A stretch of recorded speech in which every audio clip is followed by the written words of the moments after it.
pessoal, tudo beleza? Eu sou o professor Gustavo Montanha e eu desenvolvo o conteúdo de história aqui na plataforma do Não Perca a Cabeça, mano. E a gente vai desenrolar agora a última fase de história do Brasil que a gente vem estudando nas nossas videoaulas. A gente vai estudar desde a ditadura militar até o momento do processo de redemocratização. Então a gente vai estudar como foi toda a ditadura e também como que foi esse momento em que a ditadura cai e começa novamente as eleições diretas para presidente e tudo mais. Por isso que é chamado de redemocratização. Se redemocratizou novamente. Agora nós elegemos o nosso presidente através do voto direto. Ligado? Então a gente vai estudar toda essa fase.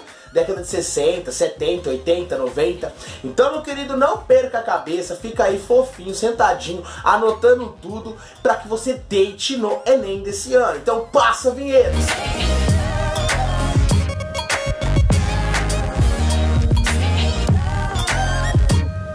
Você sacar como foi o desenvolvimento da ditadura militar, a gente tem que entender como que estava o país antes da ditadura, os antecedentes do golpe militar. O cara que tinha sido eleito nas últimas eleições, lá em 1960, né, que tava assumindo aí depois do Juscelino Kubitschek, foi o Jânio Quadros. Ele foi eleito presidente da República nas eleições de 1960. O vice dele foi eleito o João Goulart. Antes você votava pra presidente e votava pra vice, tá ligado? Então era a chapa aí, né, vice e presidente da República que foram eleitos para assumir o cargo de presidente no ano de 1961. Mas o que acontece? 7 meses depois que o Jânio Quadros assumiu, ele vai renunciar, mano. Ele vai escrever uma carta pra mídia, vai colocar a culpa em umas forças ocultas, um bagulho bem louco, tá ligado? E o Jânio Quadros, ele vai sair do poder, e quem vai assumir o poder após a renúncia do Jânio Quadros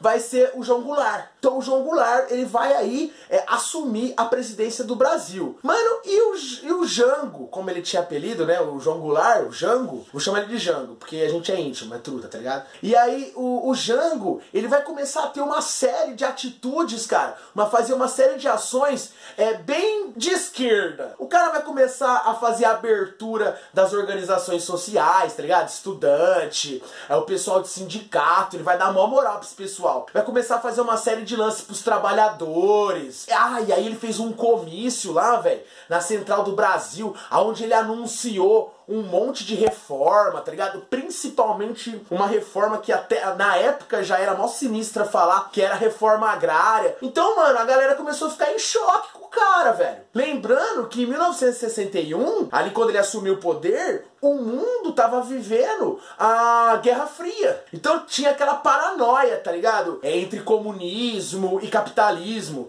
E no Brasil, o pessoal mais conservador, a Igreja Católica, o empresariado, mais burguesão, tá ligado? O pessoal da mídia, os militares, os malucos não iam muito com essa cara de presidente comunista, tá ligado? De ideias e atitudes de esquerda. Mano, o Jango, ele tinha muita amizade com o pessoal de Cuba, da China, o pessoal da Rússia. Mas o Jango começou a ser visto como uma ameaça para as classes conservadoras ali do país. Aí, em 64, no dia 31 de março, tropas de Minas Gerais e São Paulo começam a se mobilizar pra dar o golpe, mano, pra arrancar o presidente comunista muito louco do poder. E é isso que eles fazem. No dia 31 começa a mobilização pesada, principalmente em Minas Gerais e São Paulo. E no dia 1º de abril, que irônico, os caras tomam o poder. O Jango, mano, ele pega e vaza do país. Ele vai se exilar lá no Uruguai. E ele vai pra lá e o que ele justifica é tipo assim, velho, se eu ficar aqui, vai ter uma galera que vai comprar a treta pro meu lado. E vai ter uma galera que vai comprar a treta pro lado dos militares. Vai virar uma guerra civil, vai morrer um monte de gente inocente. Não tô afim. Então ele pega e sai fora. E quem assume o poder foi o primeiro presidente militar, que é o Castelo Branco. Legal, Castelo Branco, um cabeçudinho, velho, encarniçado. Ele já chega no poder e já coloca o primeiro ato institucional pra funcionar. Mano, se liga nessa parada de ato institucional, porque é muito importante na época da ditadura militar. Esse ato institucional é tipo um adendo, uma emenda, um lance que você enfia na Constituição pra que aquele negócio comece a valer. Tipo, não tá na Constituição, mas você vai lá e coloca, tá ligado? É um ato institucional, tá ligado? Tá fora, mas ele agora faz parte e ele vai estar valendo. E o primeiro ato, que é o ato institucional número 1, ato 1, ele vai caçar mandato de um monte de político, principalmente os malucos que era parceiro do Jango, lógico, tá ligado? E também vai caçar um monte de funcionário público, que também tava ligado aí ao antigo poder do João Goulart. Então ele falou assim, mano, o ato institucional é o seguinte, nós subiu ao poder os políticos que não tiver fechado com nós que é militar, e os funcionários que não tiver fechado com nós vai caçar tudo. Esse é o ato institucional número 1. E por aí vai, hein? Tem o ato institucional número 2, que aí, olha só, não existe mais eleição direta para presidente da república. Quem escolhe é uma junta ali ligada aos militares. Eles é um grupo de pessoas ligadas ao militar. Então os militares escolhem quem vai governar o país. Legal? Então acabou as eleições diretas. Não é o povo mais que escolhe o presidente da república. Beleza? São os militares. E além disso, ele extingue, o ato institucional número 2, ele extingue todos os partidos políticos. Agora você só tem 2 partidos, que é a Arena e o MDB. Que é tipo assim, é 2 partidos que falam amém pro governo militar. Beleza? E aí vem o ato institucional número 3. Gente, tudo isso Castelo Branco, hein? Castelo Branco deitando. Aí ele acaba as eleições diretas para governador e para prefeito das principais capitais. Então quem escolhe agora quem governa os estados são os militares também. E quem escolhe quem vai governar as capitais também. Então os caras começam a tomar conta de tudo. E aí vem o ato institucional número 4, que ele vai acabar com a Constituição antiga e vai colocar uma nova Constituição no poder, que já é a Constituição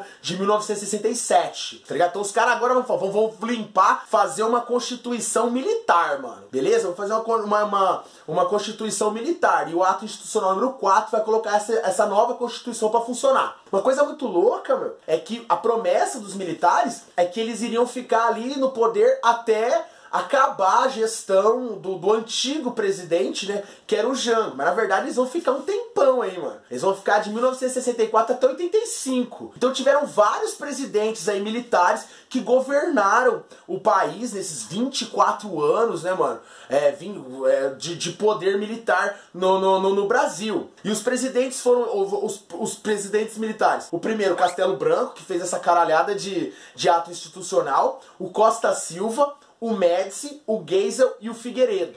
Esses 5 presidentes militares se destaca o Castelo Branco, que foi o primeiro, né, mano, que fez todo o rolê acontecer, e o Médici também. Porque o Médici, ele colocou o ato institucional número 5 pra funcionar. Meu amigo, o ato institucional número 5, ele vai centralizar os poderes na mão do executivo. Então o que acontece? Mano, quem manda na porra toda, no Brasil todo, é o presidente da república, beleza? Centraliza o poder, todo o poder do país no executivo. Então, tipo, um lance meio moderador, tá ligado? Tipo, um lance meio imperialista, assim, que era o presidente que mandava em tudo. E além disso, ele acaba com o habeas corpus. Então a polícia pega o cara e o cara não pode recorrer, velho. Então acabou. O judiciário tá sob os pés dos militares. Esse ato institucional número 5, ele vai abrir um monte de possibilidades de exilar gente. Nossa, aí vai, né? Gilberto Gil, Caetano Veloso, Raul Seixas, esses caras vai ser tudo exilado, vai tudo sair fora do Brasil, entendeu? Esses artistas famosos vai tudo embora. E ele também vai, nesse ato institucional, ele vai dominar, ele vai dar plenos poderes ao governo de calar a mídia, né? Então os veículos de comunicação agora são controlados, censurados aí pelo regime militar. Não só a mídia, mas também as músicas e tudo mais. O que era produzido em questão artística e midiática, os militares tinham total poder. Meu, um outro fato que é muito importante na época da ditadura militar foi o milagre econômico. Ali em 68, até mais ou menos 74, 75, mano, o Brasil viveu um surto de desenvolvimento econômico. Ah, Montanha, mas como é que foi isso? Do nada os militares foram tão bons assim? Cara, na boa, tudo que é positivo para a economia pode ser considerado bom. Mas o problema foi a forma que os militares fizeram. Eles aumentaram muito a dívida externa. Porque, tipo assim, os militares, os brasileiros, tinham um vínculo mó legal com os Estados Unidos, né, mano? Até porque tinha aquele lance da paranoia comunista e os militares do Brasil, pregavam o ódio ao comunismo e toda a forma de organização política social de esquerda. Então eles se alinharam muito com os Estados Unidos, com alguns outros países de ideologia conservadora também, de direita, capitalista, enfim, e a nossa dívida externa cresceu muito. Então, a gente entrou muita grana no Brasil, o desemprego abaixou, houve um desenvolvimento nervoso da indústria, isso é inegável. Mas a forma que foi feito esse milagre econômico é que é muito questionável, beleza? Porque não houve aí um pensamento a longo prazo, mas imediatista. No momento houve um milagre, mas a longo prazo houve um aumento gigantesco da inflação. E esse aumento gigantesco da inflação vai cair na mão do Figueiredo. Então lá no final, lá no meio da década de 80, pro final da década de 80, já até com o fim já da Guerra Fria, né, da paranoia contra o comunismo, então já tinha uma vibe aí diferente internacional. O Brasil já não estava mais vivendo o milagre econômico do governo Costa Silva, do Médici, do Geisel, principalmente do Médici, né? Não estava tendo esse desenvolvimento, e o Figueiredo, que foi o último presidente, ele já começa a ter tomar algumas medidas de abertura democrática. E aí, no ano de 85, é quando o coro do movimento chamado Diretas Já toma força monstruosa, né? Aí já tem esse coro, esse movimento das Diretas Já. O Brasil já não vai bem com as pernas. Já está havendo uma abertura internacional aí, chegando ao final da Guerra Fria. Então o governo militar já não consegue mais se manter ao poder. Em 85 é escolhido entre os militares o Tancredo Neves. Qual que é a importância do Tancredo Neves? É que o Tancredo, ele era civil. Ele não era um militar, ele era um político. E ele é escolhido presidente da República. Que lindo! Tancredo Neves, um civil. Estamos entrando aí, logo a gente vai poder escolher nosso presidente. E o Tancredão morre, velho. Ele morre. E quem assume é o vice dele. E o vice dele é um cara muito conhecido que eu tenho certeza que você já ouviu falar. José Sarney. É o Sarney, isso. O presidente que conduziu o Brasil para a redemocratização foi o José Sarney. Que beleza, que legal. Parabéns, Sarney. Você é um cara muito importante para a política brasileira. Controverso, mas é inegável a importância do cara. Era um civil aí que conduziu o Brasil para a redemocratização em meio a uma inflação monstruosa, a um caos econômico social monstruoso. As eleições de 1989 tinha tudo quanto é partido que você imaginar concorrendo à presidência da República. Maluf, Covas, Collor, Lula, mano, todos os cacicão político do Brasil saíram candidato em 89 porque era uma eleição que estava aberta, velho. Era a primeira eleição após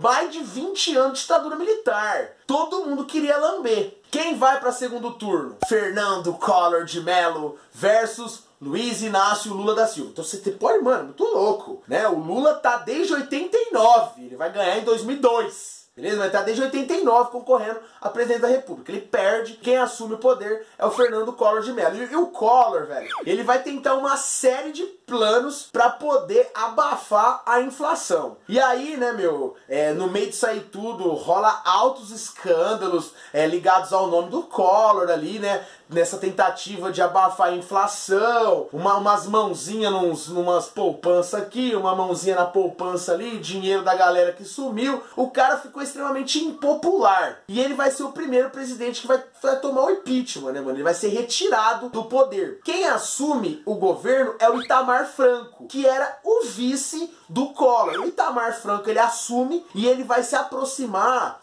de um cara chamado Fernando Henrique Cardoso. Ele vai trazer esse cara para ministro da Fazenda e o Fernando Henrique Cardoso vai criar o Plano Real. Então, o Fernando Henrique Cardoso, ele cria a equipe que vai desenvolver o Plano Real. Quando acaba o mandato do Itamar Franco, o Fernando Henrique Cardoso é um cara muito popular e ele sai candidato e vence o Lula no segundo turno. E o Fernando Henrique Cardoso vai ser presidente da República de 1994 a 1998, aí ele vai ser reeleito, aí ele vai de 98 até 2002, que é quando o Luiz Inácio Lula da Silva finalmente, depois de ter participado de todas as eleições após a redemocratização, ele vence. E aí começa uma época de governo do PT, né, cara? Aí vai ser de 2002 a 2006, Lula. De 2006 a 2010, que vai ser o Lula ainda, que vai sair extremamente popular por causa de algumas medidas extremamente sociais, né, de assistencialismo. Nós vivemos aí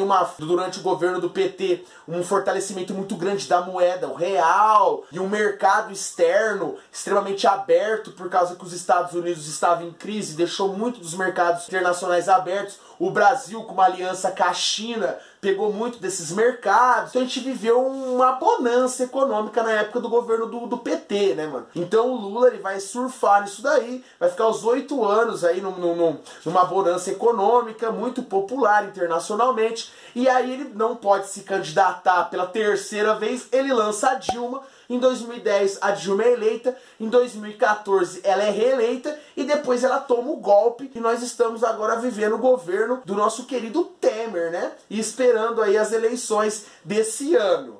Beleza? Gente, esse daí é o resumão. Eu tenho certeza que com as questões, com material de apoio, você vai ficar mais a par de tudo que eu falei. Qualquer dúvida, volta o vídeo, mas esse daí é o esquema que você tem que saber da ditadura militar e do processo de redemocratização até o governo do Temer. Legal? Tamo junto, não perca a cabeça, fica aí até a próxima videoaula.